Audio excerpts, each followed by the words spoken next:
El carro de combate aporta 3 ventajas tácticas al campo de batalla: el blindaje, la velocidad y la potencia de fuego. Estas máquinas son modernas, pero sus precursores se pueden encontrar en las páginas del Antiguo Testamento.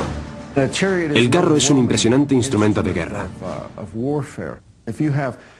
Cuando a la infantería se le viene encima un pelotón o un grupo compacto de carros, podemos imaginar el terrible pánico de los soldados de a pie. La construcción de las ruedas era una parte fundamental de la construcción del carro. Tanto sus ejes, sus llantas, sus radios y sus cubos eran de bronce fundido. Los carros son básicamente plataformas móviles de disparo. Los modelos primitivos eran ligeros para dotarles de mayor velocidad y fáciles de desarmar. Los carros más pesados, los preferidos por los romanos, cambiaban la velocidad por la estabilidad, protegían más a los hombres y ofrecían una plataforma de disparo más estable. Las primeras referencias bíblicas sitúan al carro en el antiguo Egipto. Los egipcios eran maestros en la tecnología del carro. Esto se puso de manifiesto cuando se descubrió la tumba de Tutankamón en 1922. La antecámara de la tumba contenía 4 carros desmontados casi en perfectas condiciones. Estos vehículos del siglo XIV a.C. confirmaban el avanzado conocimiento del diseño de ruedas. Una de las cosas que sabían los egipcios es que el número de radios en una rueda era algo a tener en cuenta. Mientras que una carreta egipcia podía tener 4 radios, un carro, debido a su velocidad y al peso que llevaba, podía tener, y generalmente tenía, 6 radios. Tradicionalmente estaban tirados por 2 caballos y se construían con una única finalidad: la velocidad. No tenían defensas, no tenían blindajes. Su arma era la velocidad. Las ligeras ruedas estaban reforzadas con llantas de hierro. Una tira de cuero mantenía la rueda en su lugar en el eje. Esta correa de cuero facilitaba la maniobra de quitar y volver a colocar la rueda. Algo así como lo que hacen en los boxes de las carreras de automóviles. Los carros de la tumba de Tutankamón muestran los primeros manguitos de soporte. El interior del soporte se cubría de grasa animal para evitar la fricción entre la rueda y el eje. Para añadir velocidad y agarre en las curvas, los egipcios alargaron el eje y desplazaron sobre él la carrocería, echándola hacia atrás para distribuir mejor el peso.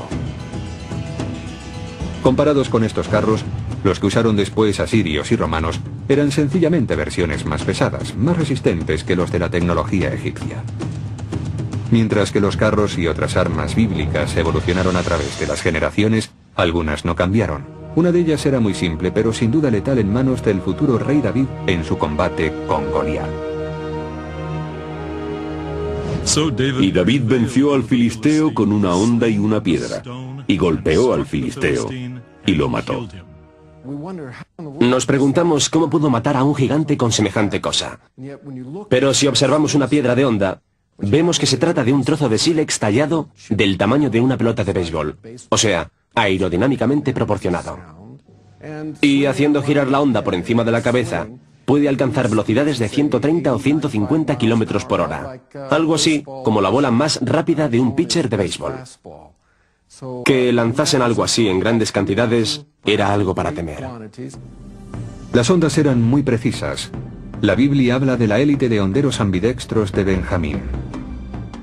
Cada uno de ellos podía lanzar una piedra a un cabello y no fallar. La tecnología del metal era de gran interés para los guerreros de la Biblia.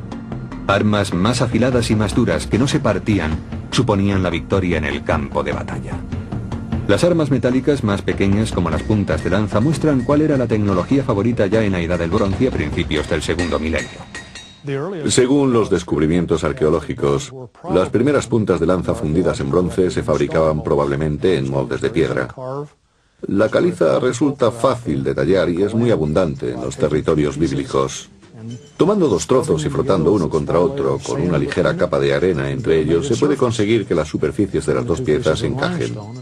Después, haciendo un hueco en la piedra caliza y juntando las 2 piezas, se formaba un espacio vacío en la piedra que se rellenaba de bronce fundido, y así podían fabricar una considerable cantidad de armas en serie. Hay que tener en cuenta que para armar a un ejército del rey David o del rey Saúl había que fabricar miles de puntas de lanza. La tecnología del metal representó una gran diferencia en la longitud de las espadas con que podían contar los soldados. A medida que la tecnología de guerra fue evolucionando, la espada se convirtió en el arma preferida. Una espada de bronce típica no superaba los 25 o quizá 35 centímetros. Y la única manera de conseguir estas dimensiones era mediante el fundido, porque así es la naturaleza del bronce. Es muy difícil de forjar, pero muy fácil de fundir. Se derrite a una temperatura relativamente baja. Como el bronce fundido era más quebradizo, las hojas más largas de las espadas se podían romper en la batalla con más facilidad. Hacia el año 1200 a.C., el hombre empezó a extraer y trabajar el hierro. Era el comienzo de la Edad del Hierro, la época en que los ejércitos bíblicos empezaron a luchar con armas más fuertes y afiladas, incluyendo la espada larga. Llegó también un momento en que los herreros, sin darse cuenta, introdujeron el concepto de laminación con capas de hierro. Los primeros herreros de la época bíblica carecían de los conocimientos necesarios para calentar los hornos por encima de los 1600 grados, la temperatura necesaria para fundir el hierro. Estaban obligados a trabajar con trozos de hierro esponjoso de peor calidad llamadas blooms. Y así, para conseguir un material sólido, tenían que golpearlo con un martillo y transformarlo en hojas muy finas. Después se juntaban estas hojas y se las volvía a golpear estando al rojo, obteniendo secciones más gruesas. El resultado era que estas finas capas, unidas entre sí, formaban una estructura muy fuerte, muy resistente a las fracturas y también muy rígida. El hierro laminado es más resistente que el de una capa gruesa, por la misma razón que el contrachapado es más resistente y más rígido que una tabla de madera. Es interesante pensar que actualmente, en la industria aeroespacial, se utiliza el mismo concepto para fabricar lo que llamamos materiales compuestos. Las armas de la Edad del Hierro se hicieron gradualmente más duras y más mortíferas. Se consiguió un perfeccionamiento ulterior a medida que se fue avanzando en la Edad del Hierro, cuando se aprendió a inyectar carbono en el hierro para fabricar acero, pudiendo así producir armas de calidad superior a la mayoría de las fabricadas en la última parte de la Edad del Bronce.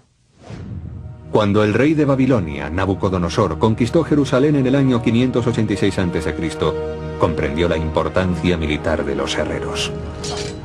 Y todos los hombres fuertes, hasta 7000 y 1000 artesanos y herreros, también a ellos los llevó cautivos el rey de Babilonia. Y de este modo prácticamente desarmó a la nación de Israel.